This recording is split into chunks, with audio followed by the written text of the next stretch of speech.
Welcome to Things Hoped For, an odyssey between hopes and realities. This podcast will explore and exercise the vehicle of faith to help us understand how to get to our destination.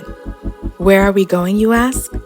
Well, to the land that God promised you, a land flowing with milk and honey. So, are you ready? Y'all, it is 3 p.m. It is 3. It's the magic number. We're 3. here. What did they had to, when I said it's the magic number 3, who used to say that? Was that on Sesame Street? With Cookie? Yeah. It's giving something that count maybe? Probably. Yeah. It's the magic number. It's the magic number, y'all. It's 3 o'clock. Welcome, welcome, welcome. If you are watching live, if this is your first time with us, welcome. Hello, everyone. My name is Nya Agwe, and this is Things Hoped For.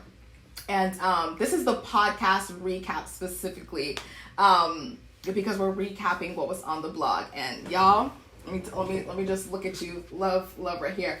Please forgive your girl. I'm trying to get better habits. Trying to get better at posting the blog. Like I said, 2 weeks before the podcast comes. You know, at least we're doing the blog. That's the first part. At least we've been consistent with that. So please forgive me. I will do better next time and continue to do better. But yeah, so if you haven't checked out the blog, don't leave us. Stay here. Then you can check out the blog later, and then you can come back. So today I have another special friend with us. Her name, actually, I'm going to let you introduce yourself. But I met you this year. It was this year. It was the groups for the summer, and the group that she led was Atomic Habits. And I never told you. I don't think I told you the backstory of why I joined the group. But I really joined the group because I in my own personal breakthrough, or on the way to the breakthrough, I felt like I was hearing God say, the key to your breakthrough is the consistency. Like, is the hammering on the wall, is the breaking down, because as you continue to hit it, then it will shatter. But like, if you can't be consistent, then you're not gonna reach the breakthrough that I'm promising you will happen. So I was like, I know that building better habits is a key to this. Is there a group on habits? I typed in habits, boom, there's your group. Period. So thank you. Thank you so much. So please please introduce yourself to the crew. So my name is Sheliese Smith, and I am relatively new to Maryland. Woo woo! Welcome. I'm saying welcome like this is my state. I just claim it for now. I moved here last summer. Yeah. And that was a whole process in itself. Yeah. I don't really know anyone here. Mm-hmm. Union Church was the first place that I started to meet people. Wow. And let's see, I moved to probably 4 or 5 different Airbnbs in the process. While I was looking for and finally went under contract for the house that I'm in now, and then was under contract for 5 months. Wow. So from June to January, wow, I was like a gypsy. Moving from place to place, living out my car.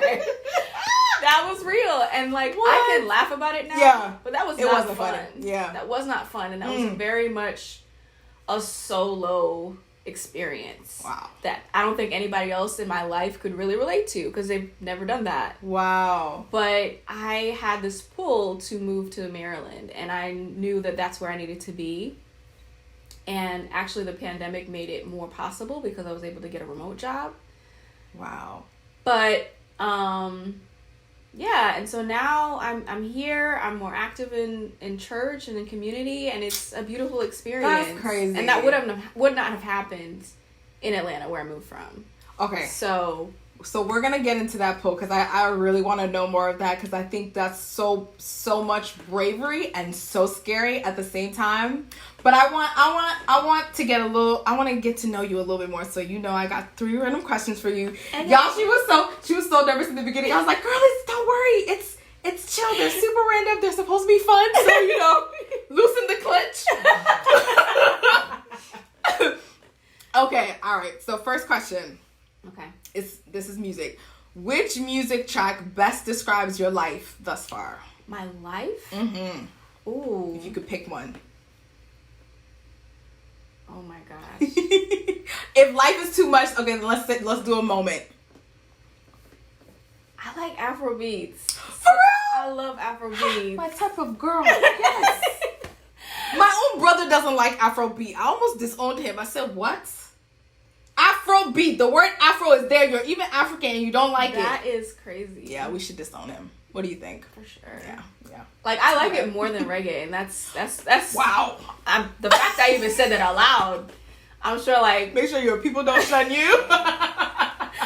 But I do. Okay. I do. Cool. I've been listening to the Closer. Yeah. That song Very a lot nice. on repeat. Yes. I don't know. I Very just really nice. like that song. Okay. So why do you feel like that describes... Why did that song come to mind for a moment? Because the beat is there. Yeah. And it's like, it makes me feel like excited for the future. I don't know. I like it. Maybe that should be our outro song. Hopefully there's no copyright. I'm sure there's copyright infringement, so never No, mind. for sure. On YouTube, for sure. Yeah, okay. All right, anyway. That's awesome. Okay. When you finally get your heavenly body, what unusual body feature would you like to have? Because we don't know what we finna look like. So, if you could have an unusual body part, If I could have an unusual body part. Yes. I feel like a tail. I knew you were gonna say that. 'Cause that's what I had in my head. I was like, give me a tail. Because that would be nice. I could wag. Yep. Gonna be carrying stuff on my tail. And I low-key just want to be an avatar. Yeah. If our heavenly bodies was avatars, like the movie, Yeah. that'd That'd actually be cool. Or pretty wings. Cool. Wings. So I could literally fly. That'd be cool. awesome. But where you gonna pack? You know what I just thought? It would it would go into my body, and then I could take it out when I need it. Do I have to have a bonnet for my wings? That's what I was thinking in my head. I'm like, what if I sleep on it? I don't want my feathers. No, to get... it comes out when it's needed. Got and you. It comes goes into back. my body when I don't need it. All right. Yeah. I So like you won't that. even know I have wings. Very nice. Very Until nice. So I wing come out bonnet with not them. necessary. No. Fantastic. Quick and easy. All right. Okay. If you could be stuck in an era, which one would it be? In an era. Harlem Renaissance. I feel like. Ooh, that's a good one. I feel like there was a lot of creativity and just vibes. Yeah. That's a really good one. And their outfits were bomb. Yeah. Yeah. I think that would have been cool. That's a good one. I think that would be a fun time to be in New York too. Mm-hmm. Yeah. There's just a lot of raw creativity. It was ghetto, but Yeah. it was a lot of just cool. Yeah, it was a lot of rawness. That's a good one. Yeah. That's a good one. All right, girl. Made me think today. Okay. All right, so now we're getting to the segment where, please continue. Tell us, what is your salvation story? What made you fall in love with this God, this Jesus that we're always talking about? You got 5 minutes or less, by the way. Well, I think it had a lot to do with my moving here. Honestly, I was and I felt very much on my own in that experience. I had my mom to talk to, but honestly, I had to depend on God, or else I wasn't gonna get through it. Wow. I was gonna give up and move back, and just this isn't it. Clearly, I'm fighting this. Clearly, this is not where I'm supposed to be. But I fought myself back and forth. I'm like, is this where I'm supposed to be? Is this where I'm supposed to be? And I would just pray on it, and the prayer was always. The answer to the prayer was always the same. Yeah. So, I mean, I just was like, all right, well, you're going to have to give me strength then, because this is difficult. Wow. For sure. So, I think that, and then coming to Union and the community I was able to build there with the groups that they have, the events that they have, the people there are dope. Yeah. And that, I think, really brought me closer in my experience and my relationship with God. Wow. So Wow. I'm grateful for that, for Wow. sure. So, like, how did you know about the DMV before? How did the DMV even become an area that God placed in your head? Were there signs? I'm like, it's weird. Uh-huh. Because, like, I have one friend that lives in Baltimore. But Right. she was not here Mm-hmm. before I was thinking about moving or had it on my heart to move. Mm. And there's no one. There was no reason for me to come here that I would know of. Right. Would have known of. Right. Back At the then. time. But now the answers have been answered. That this is where I'm supposed to be. Wow. So, yeah, there was just a pull. It was just a force of like, you need to go to Maryland. You need to go to Maryland. You need to go to Maryland. I'm And I just followed it. I'm like still trying to comprehend it because I'm thinking to myself, I'm like, how did the state even come to mind? And you're talking about you came here, there was barely anyone that you knew, and you followed in obedience.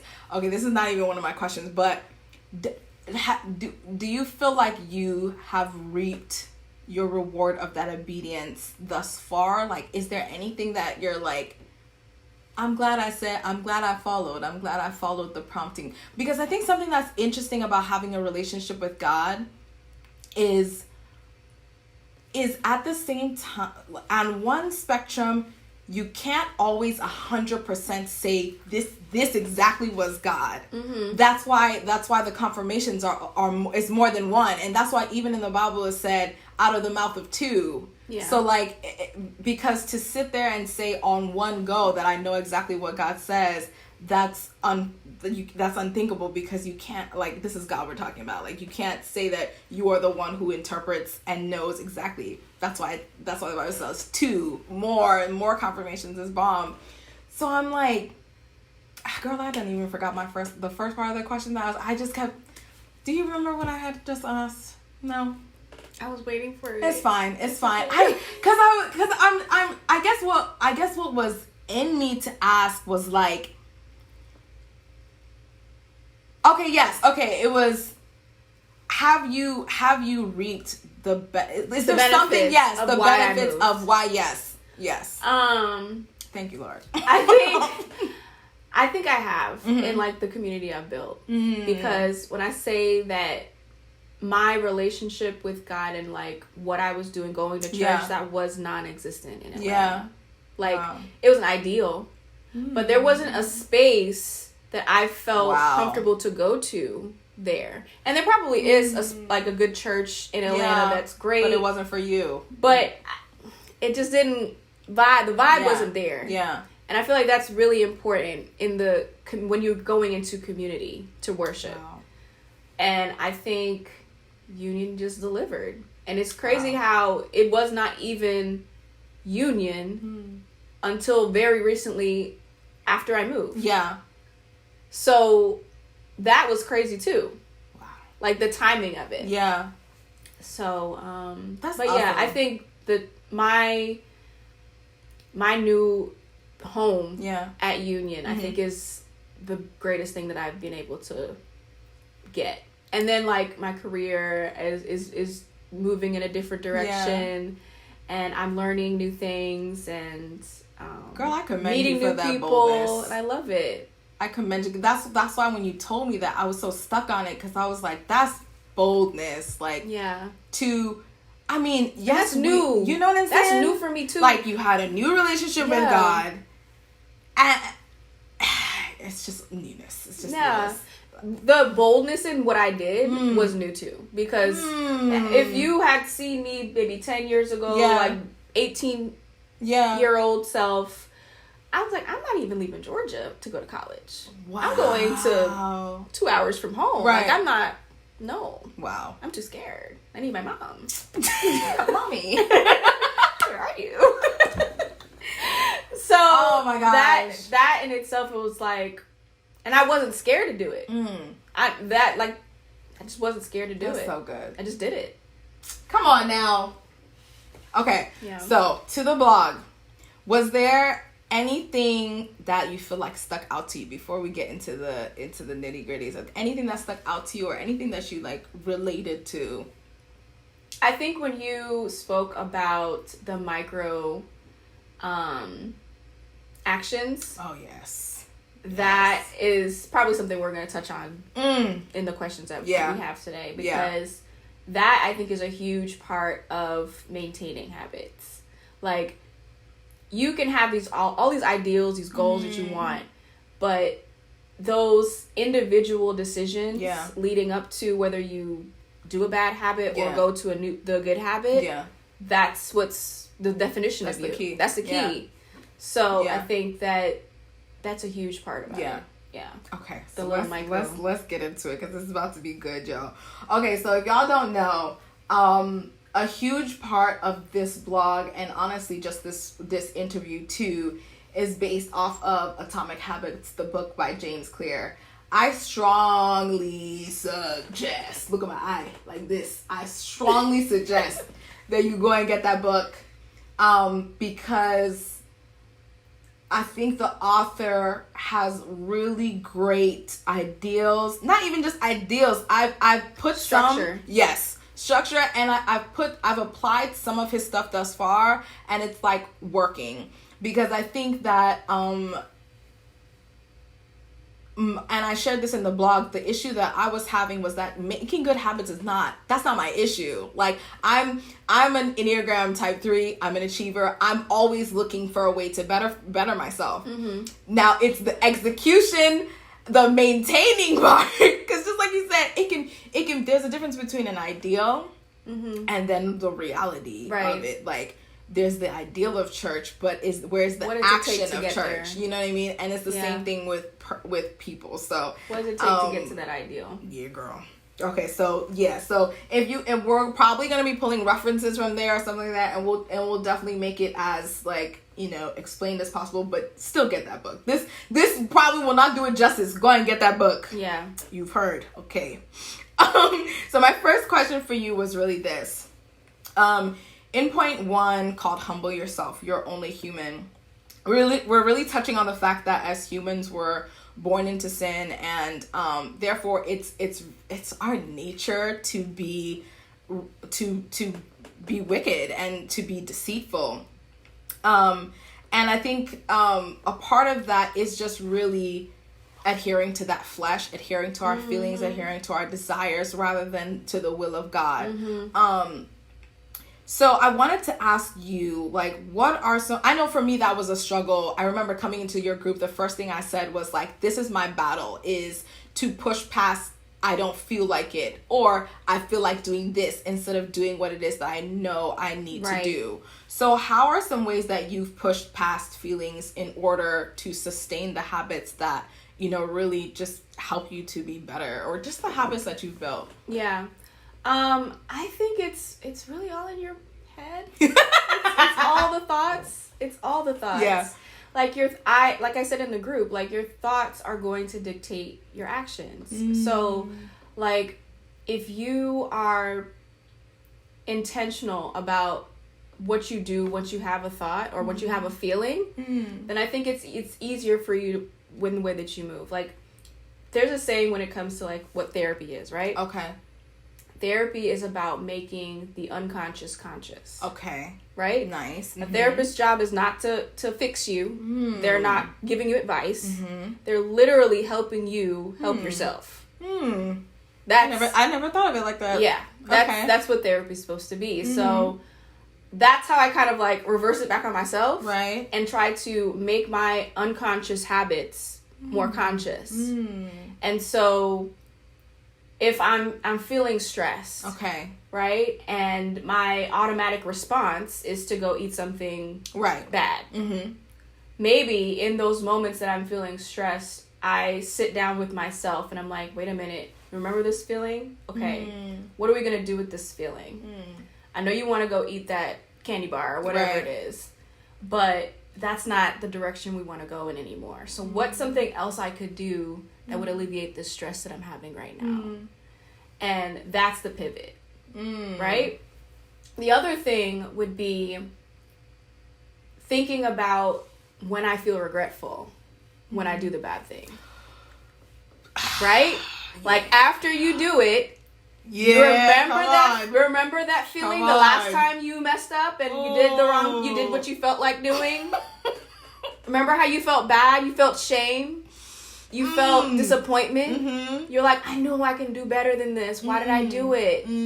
I think back to that and I'm like, I don't want to feel that way. That helps for sure. One of the things that you said, and I really will not forget this. I don't remember how exactly you phrased it, but to your point, I remember you said like, you keep doing the thing that you say you don't want to do, you're disappointing yourself. Like, you're breaking promises. Thank you. You're breaking promises. And it's true. Like, we lie. Like, if you can really think about it, we lie consistently to ourselves. Like, I said, Sheliese, I'm going to go get up and walk. And I said, I'm going to work out 30 minutes a day. Yeah. And I said that I'm going to do this. And then that little boy, that little girl inside is all excited. Like, oh, yeah, you're going to keep a promise to me. And then you get to it and you're like, I don't feel like it. And so what does that say to that person inside of you that's like, wait, I thought we were... You broke your promise. See, like why you do me like that? And so eventually it just kind of reinforces this. I'm not worthy of doing those things. I don't deserve that. Clearly, if I'm not committing to it. So when you think of those things, it's like, yeah, that's not cool. That's not cool for me to keep doing to myself. Yeah. And I love the way you put it. I low-key got emotional at that because I was like, I never thought of it like that. I think sometimes we think so much of other people. Mm-hmm. Like maybe, let's say I'm more concerned with lying to someone else. Mm-hmm. I don't necessarily think about my lies to myself. Right. And I don't necessarily think about how I didn't think about that as breaking promises to myself. So I felt like when you had said it the way you had said it, it hit me because I just like you said, like you remembering those times helps you to push past the feeling of it. So the next time it comes, okay, so walk us through like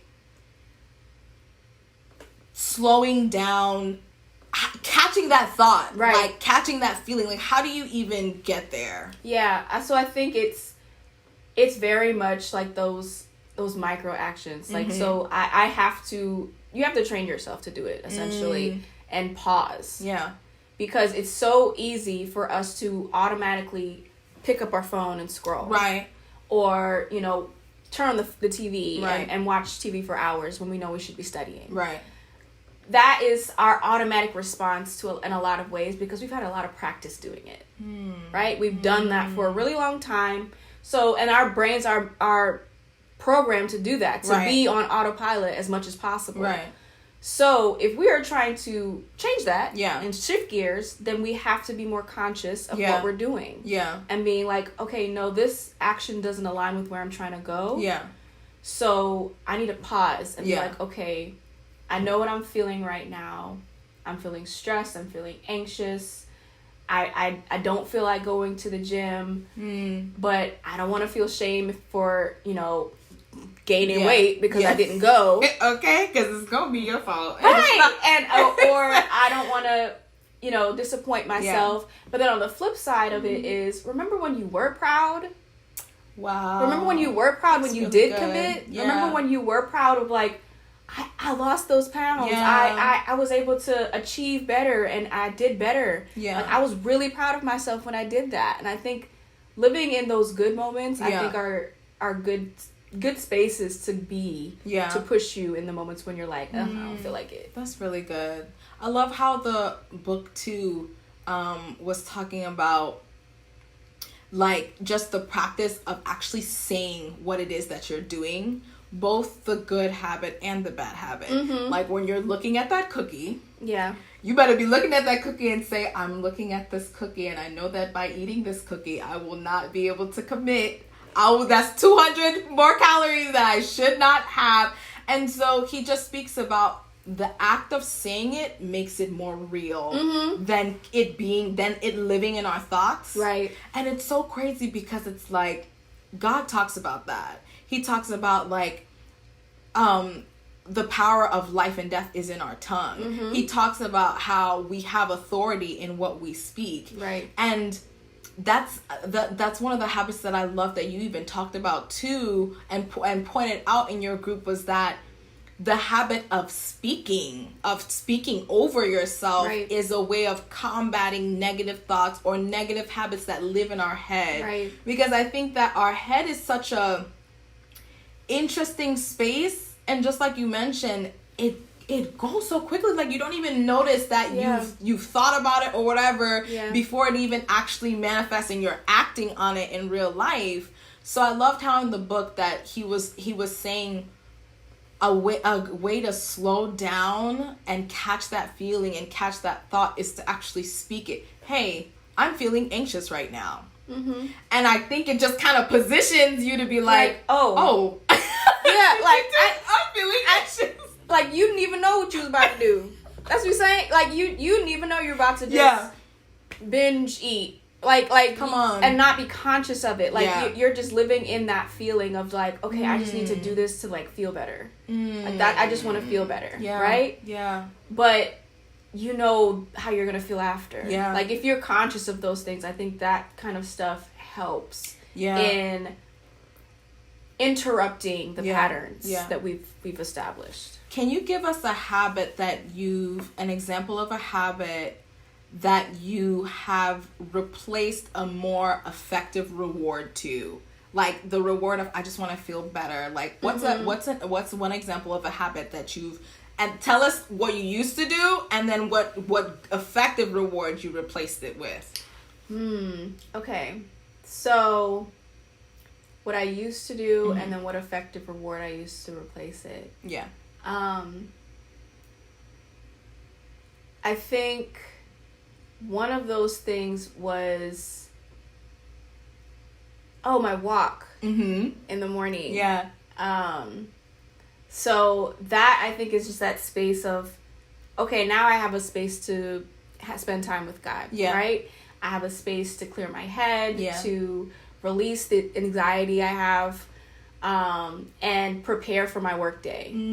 Because working out in some way or being active in some way helps with that. And then also the same thing after work. Like say I don't do it in the morning. Say, I'm doing something different and I do it after work.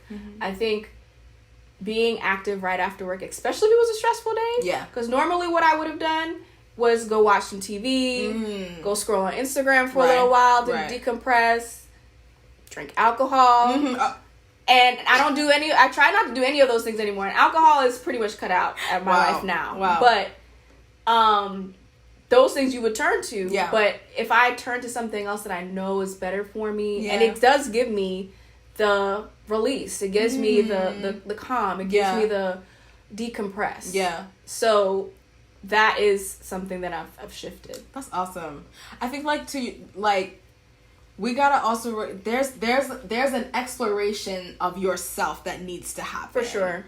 And we need to give ourselves space to explore and to figure out. I love how you said, like, in one space you used TV to reward the cue of I'm stressed, and then you replace it with let me take a walk. I love nature. Let me exercise. That helps me decompress.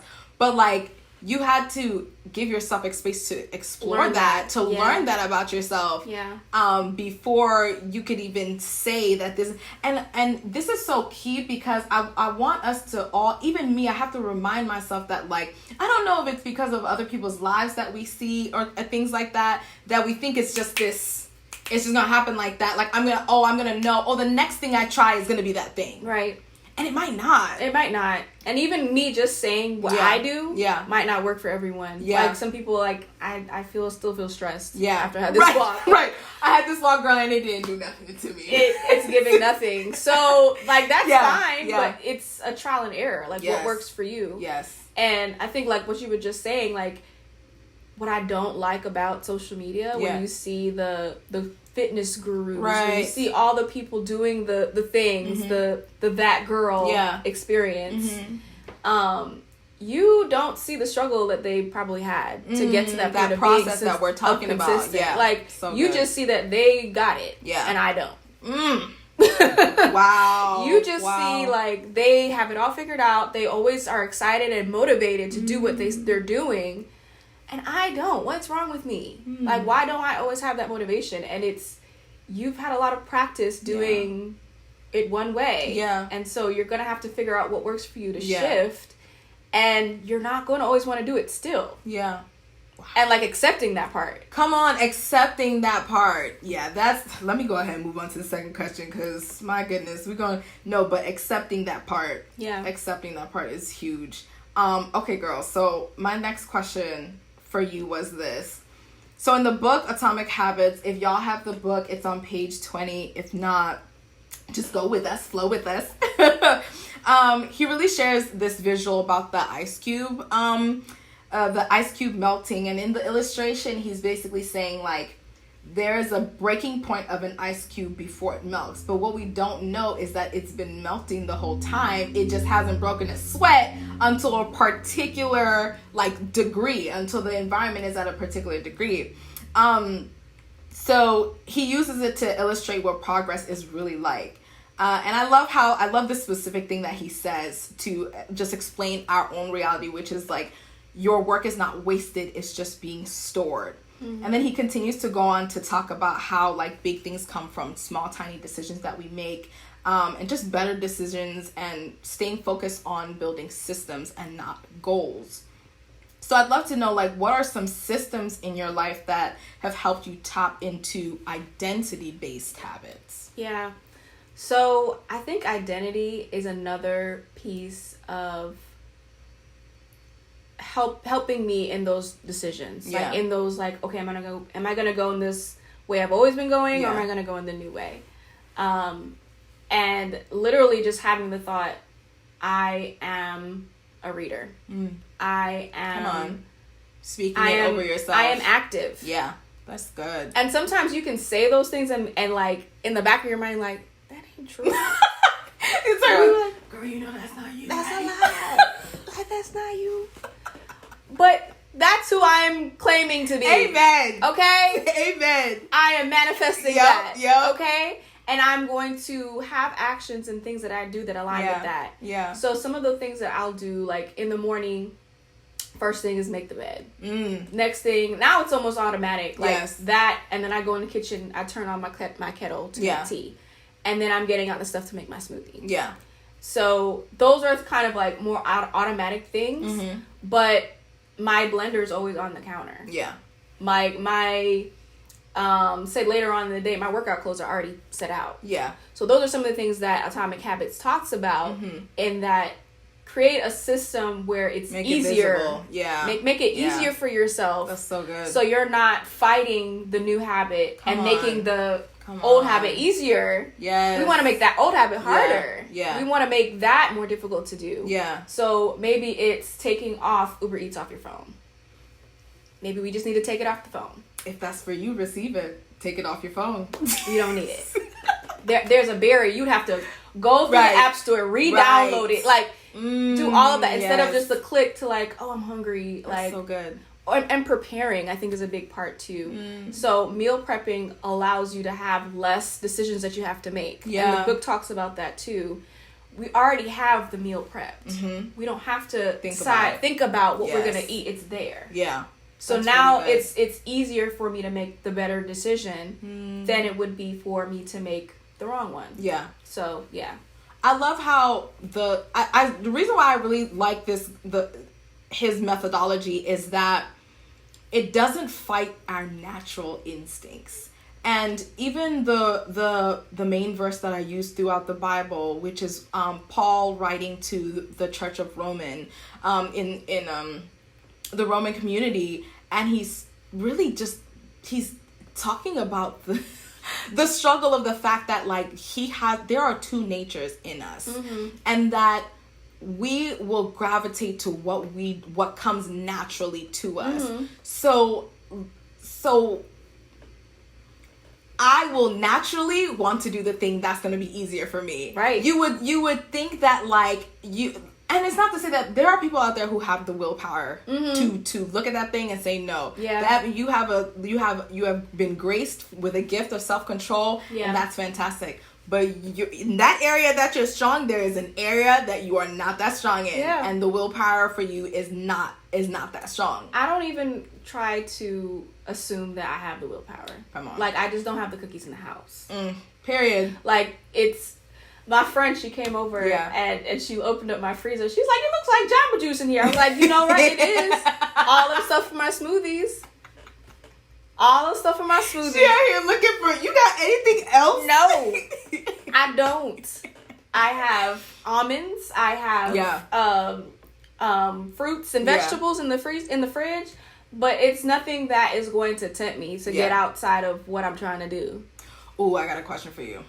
What would you say to someone who's like, girl, I don't think I want that life. That sounds not fun. That sounds like, no. It's just, what would you say to encourage somebody who maybe has that thought right now? I think it all depends on what you're trying to do as far as your goals. Yeah. Like, if your goals are to lose weight, if your goals are to be more healthy and be more active, be more intentional with your health, mentally, physically, spiritually, there's certain things you're gonna have to do different. You're just gonna have to do them. I don't really know how to... You can't have the best of both worlds. You can't change and stay the same. Right? See, these are the type of things where I'm saying, like, it makes sense, but it hits when you hear it, because, like, you can't. You have to shed a part of yourself. Come on. To become new and evolve. Like, if you want different. Like, if you want to stay the same, then if you're cool with that, that's great. Yeah. I just hope that when you think about your future self, and this was another thing we did in the group, was, do you want to look back on your life with regret? Like, I wish I did this differently. I wish I started that business that was on my heart that God gave me. I wish I did all these things. I wish I was better to myself. Yeah. And I was more intentional about my habits. Yeah. Or are you good with it? Yeah. And if you're good with it, then that's fine. I wish the best for you. Yeah. But if you look back, if you think of your future self and you're like, I'm probably going to regret it, then you got to make some changes.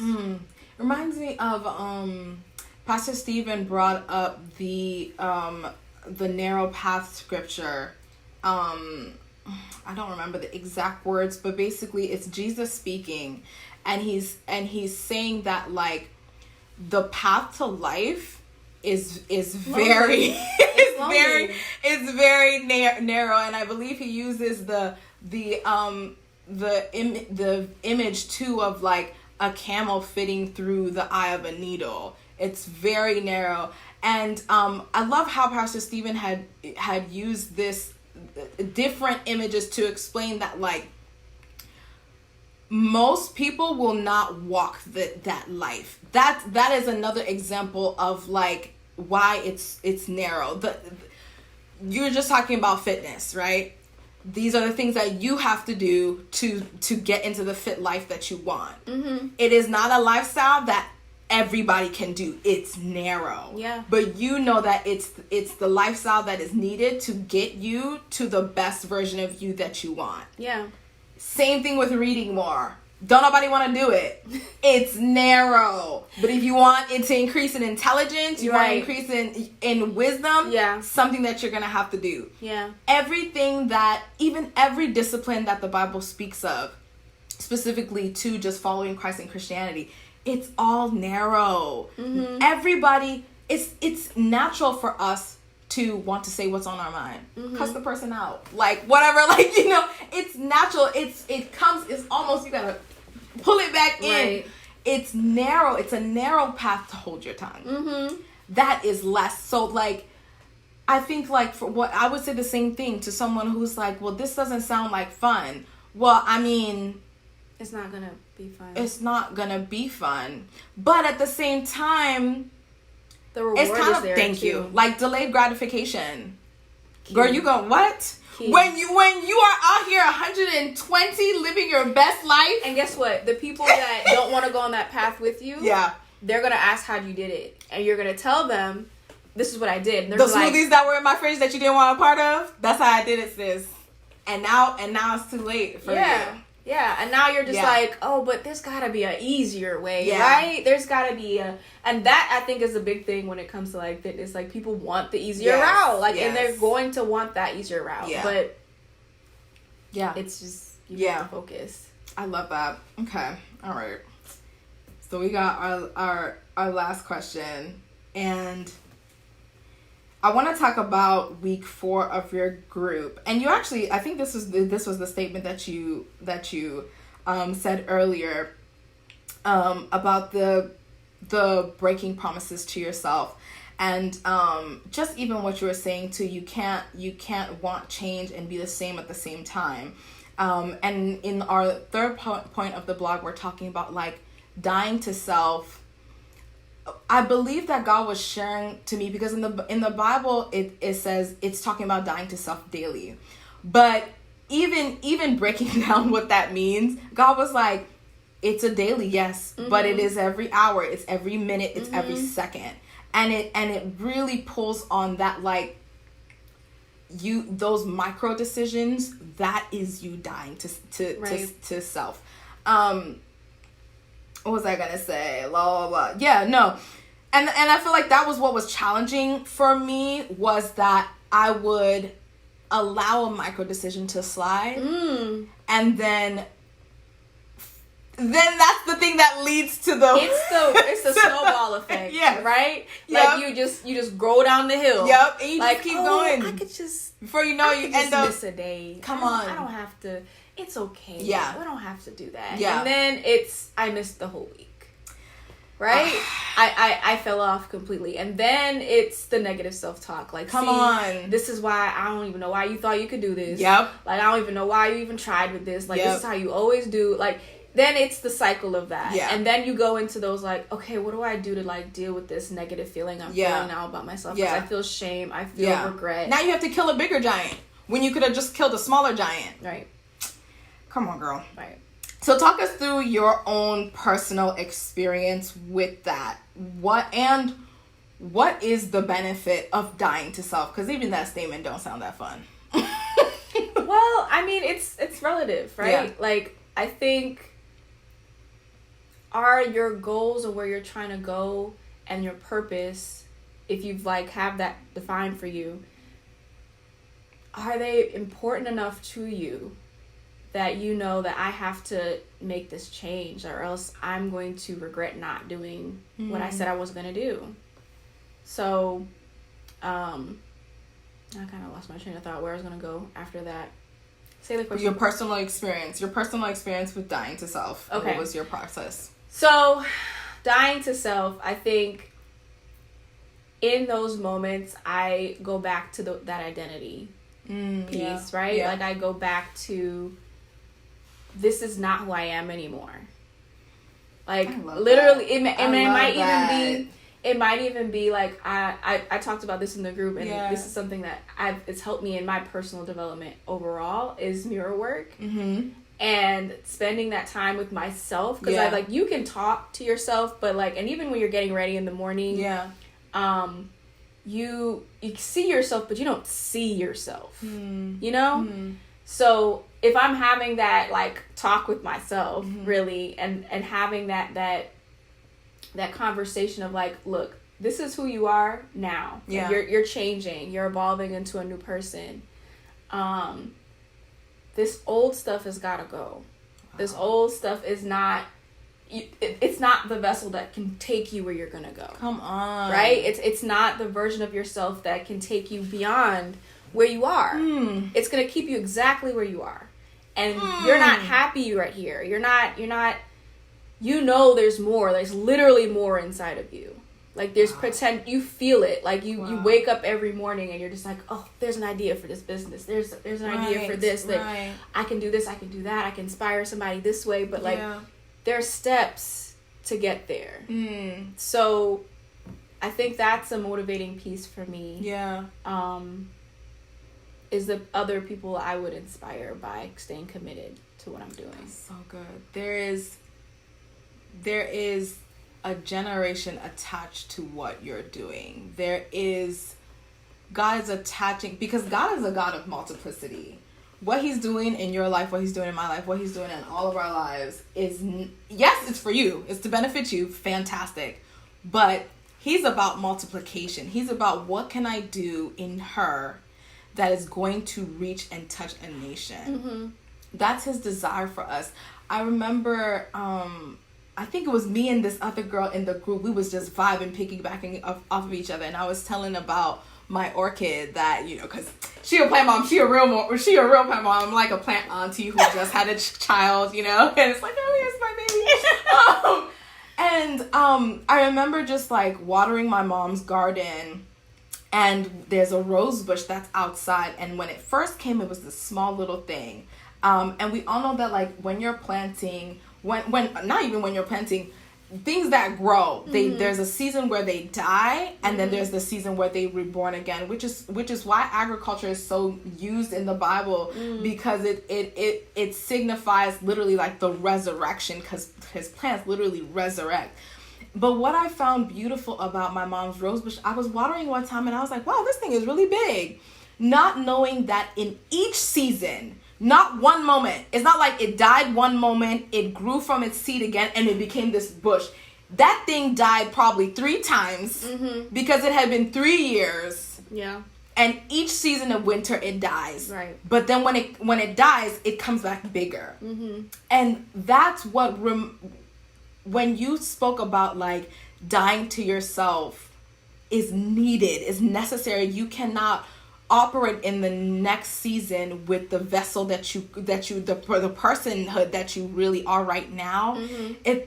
So I think for me, what helps me push past the I don't want to die, like I want to hold on here. I'm comfortable here. I want to hold on to the me that I know now. Yeah, it's that visual of, well, you want to get bigger? Yeah. Do you want to have more branches? Do you want to flower more? Yeah. Do you want the next season of the resurrection to be more fruitful? Yeah. Then you're going to have to let this go. There's another part of that too that I want to mention. So when we're talking about letting the old self die. Yeah. That, like I just said, you're comfortable there. Like, I've been here. I know what to expect. I know what's going to happen. Like, I'm good. Yeah. But then I'm not good. I want more for myself, but that new version of me, I don't know her. Yeah. It's scary. That's scary. I don't know what's happening over there. I don't know what to expect over there, but is where I'm trying to go more important than the fear? Come on. That's good. So, that's good. Yes. If the answer is yes, then you gotta let her die. And then back to that plant analogy, when it comes to plants, if a plant leaf is starting to die, you have to cut it off. Right. Otherwise, it will literally starve the rest of the plant from growth. So, if right. So how do we relate that to ourselves? If we just want to hold on to this old version of ourselves, it's starving the rest of where I'm going to go. Sheliese, you better preach up in this piece. It's starving the rest where I'm going to go. So it's like, wow. You have to let that part go to flourish, and then the plant flourishes more. Oh my god! It grows a new leaf. It grows a new bud. I get so excited when I see my plants have a bud. You grow. If y'all aren't into plants, go read it, because I'm not gonna lie, I learned a lot, like, just having a plant. I was like, okay, Lord, I'm seeing your word just operate right now. That is so good. That's so good. All right, girl, I don't know. I feel like I need to let that simmer down in me, because that was so powerful what you just said. Like, there's a dying part of you, and if you let it, dying. We're using the word dying, but literally, there's an ineffective area in your life, and if you continue to let it live, if you continue that habit, it's going to pull energy from the rest of you. And I say the same thing. So then the whole of you now becomes ineffective, rather than just one part. Right. And the same thing with people, like people that you have around you. Like, when I tell you, like, I have had people that have been in my life for years, my whole life. But I don't know, in the last maybe year or two, it's like, I don't relate to you the same way. Like, something's off. It's like, I maybe need to not spend as much time with you. Not that I don't love you still, but like, I feel like I need to move in a different direction. Yeah. And it's like, I need a different energy around me for where I'm trying to go.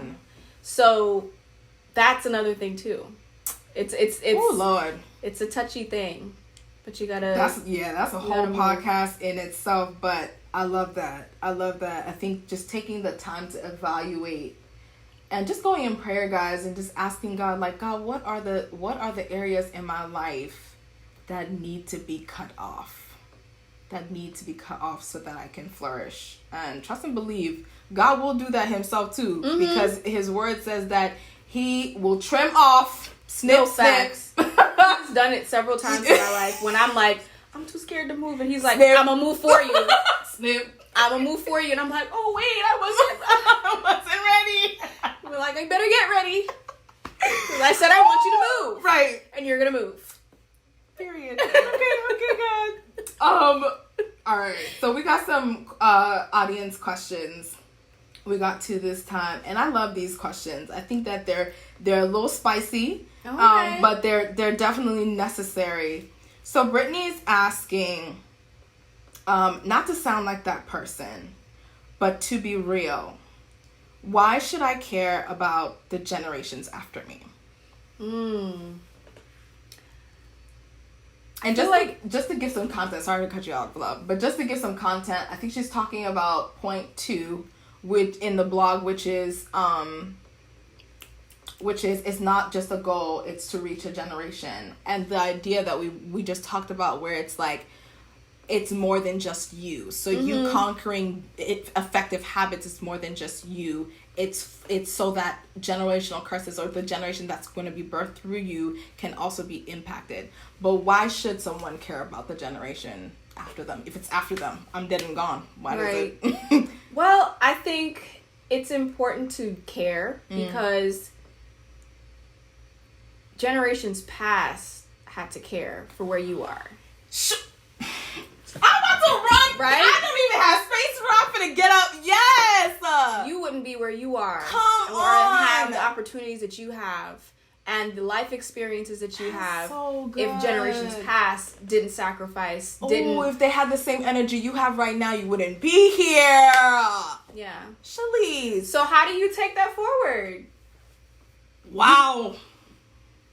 Period. You're gonna have to care. For your family, for your community to flourish beyond you.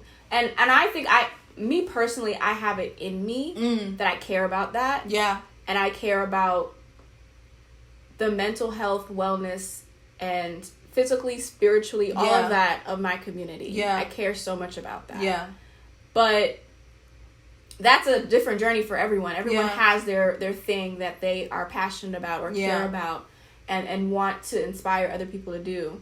And maybe you're not even there yet. But I think as you go along your journey, like your own life experiences will kind of craft that purpose in you. Like that your own struggles or things that you went through that were hard, and you managed to get through it somehow. Maybe with the help of God. And now you have a testimony. Yeah. And your testimony is 9 times out of 10, I feel like, is connected to your purpose. Yes. So, yes, definitely. Yeah, I think it's caring in that you don't want people to go through what you've been through as bad as you've gone through it. Come on. So that is the same thing. Like, people before you want better for you. That's so good. Ooh, that's so good. I say, like, because I'm not even going to lie to y'all, there's a specific ineffective habit that I have. That when I'm in the action of doing it, I could care less about the generation. Like, because it feels good in the moment. Right. But I will not forget my leader, Sarah, who, and I love her. I'm praying that one day we can have her on this podcast, because that would be great. She's fantastic. She said to me, she was like, you may not feel it now, but how would you feel if the consequences of your actions, your ineffective habits, came up in the generation after you? So now, just like how currently God is breaking generational curses that were in me before, then I've experienced the freedom from it.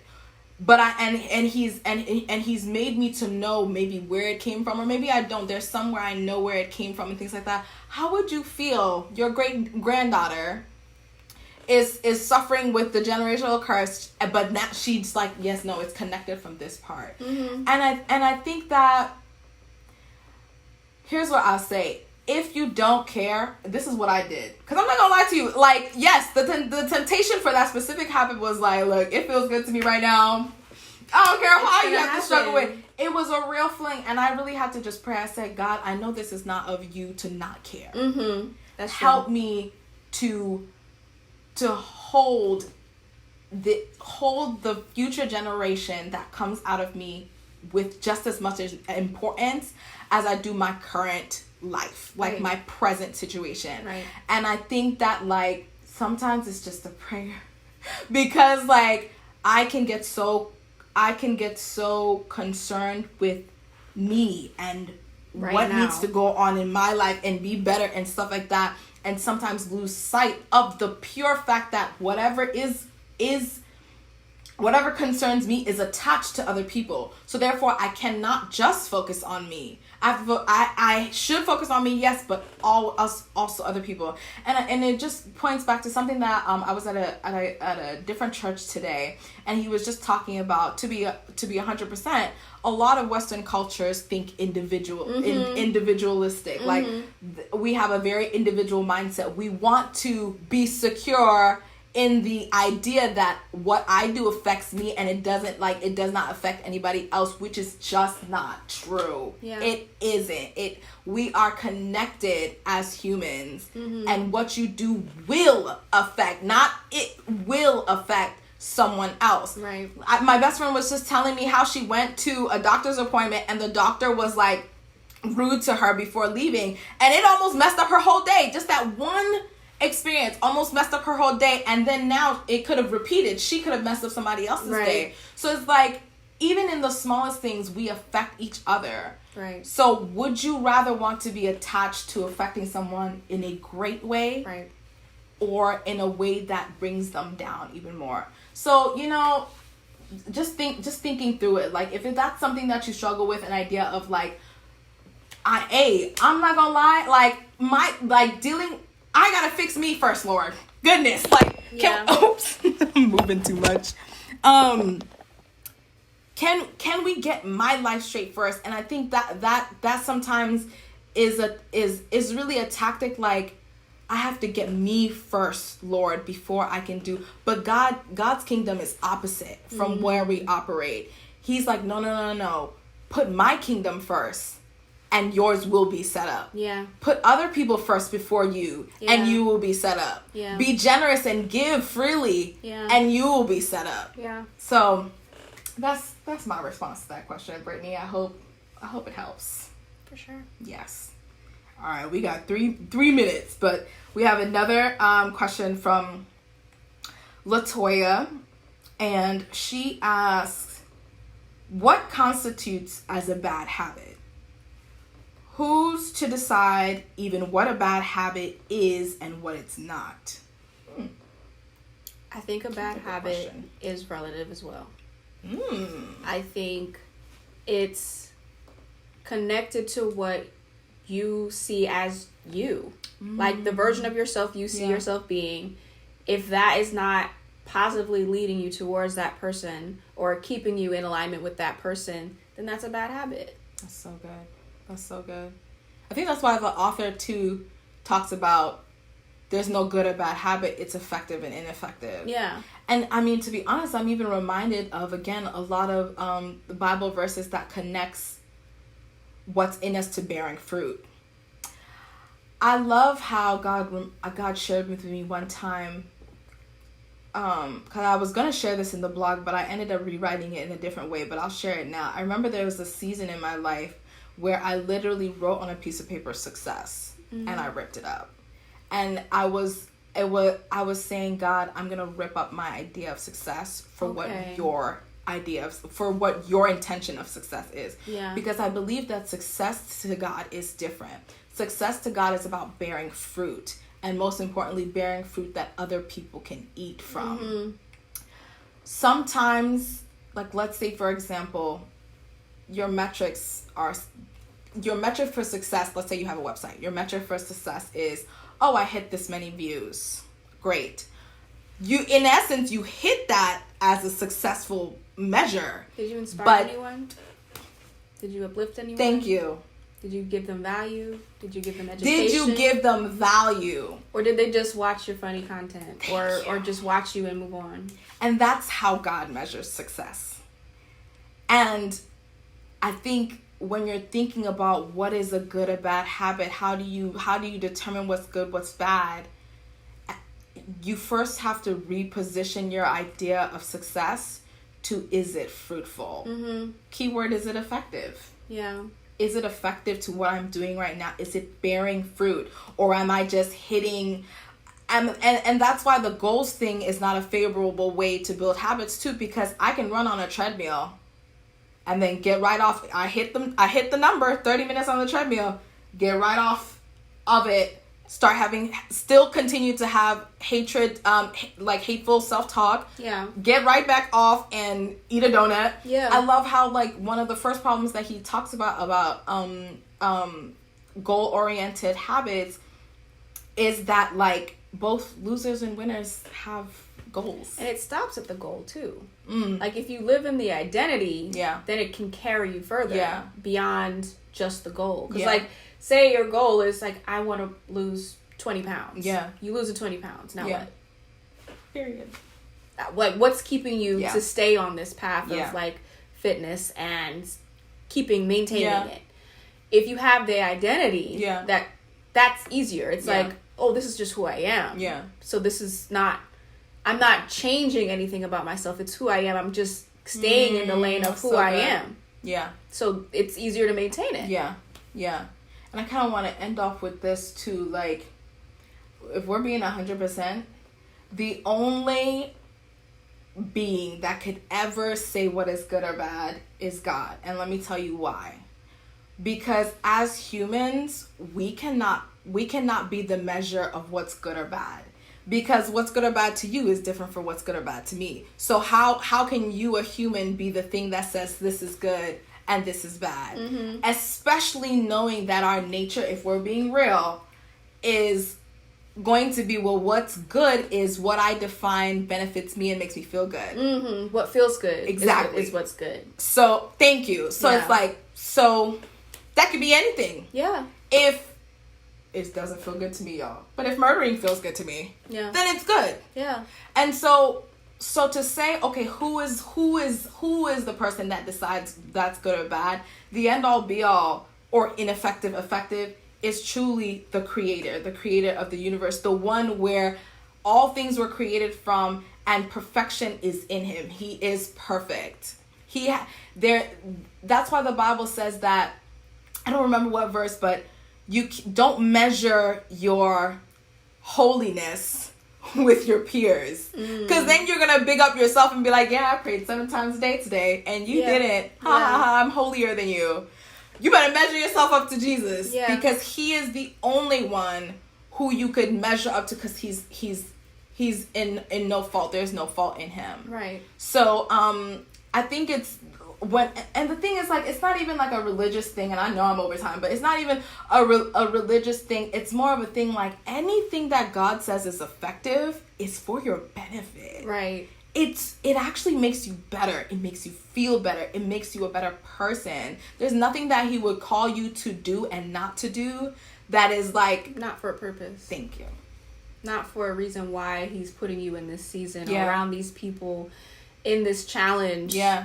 To overcome and grow and move closer to him in faith. That's so good. Woo, my goodness. This is our time. But I feel like we can keep going, y'all. This is a good flow. It's a good energy. I love it. Sheliese, thank you so much for being. I was really, really excited for this podcast. I'm excited for all of them. But I wanted to specifically tell you that, like, again, your yes impacted me so much, and I want you to, I'm not gonna cry, but I want you to know that, like, your yes is leading me to my breakthrough. Aww. You starting that group, stop it, stop it, get back in there. No, but literally, like, my breakthrough is closer because of your yes, and I want you to know that. You don't understand my heart right now. Yeah. I love that. Yeah.